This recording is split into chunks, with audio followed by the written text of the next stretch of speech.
Hello everyone, ಇದು ಬಂದು Wednesday mini vlog ಆಗಿರುತ್ತೆ. ನಿಮ್ಗೊಂದು ಟಿಪ್ಸ್ ಕೊಡೋಣ ಅಂತ ಬಂದಿದ್ದೀನಿ. ಏನಾದರೂ ನೀವು ಸೊಪ್ಪು ಸಾಂಬಾರು ಮನೇಲಿ ಏನಾದರೂ ಮಾಡ್ತಿದ್ರೆ, ಹಸಿಮೆಣ್ಸಿನ್ಕಾಯಿ ಏನಾದರೂ ಯೂಸ್ ಮಾಡ್ತಿದ್ರೆ ಸೊಪ್ಪಲ್ಲಿ ಹಾಕಿದ್ರೆ ಕಾಣಿಸಲ್ಲ.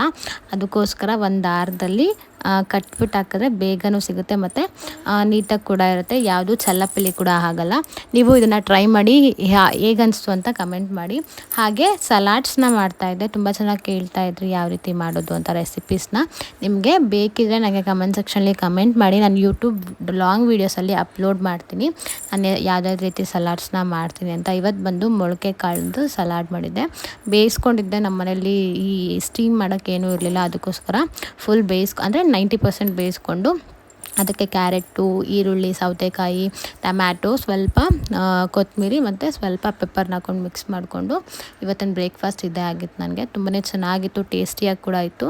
ಬ್ರೇಕ್ಫಾಸ್ಟ್ ಅಂತಲೇ ತಿಂದಿಲ್ಲ.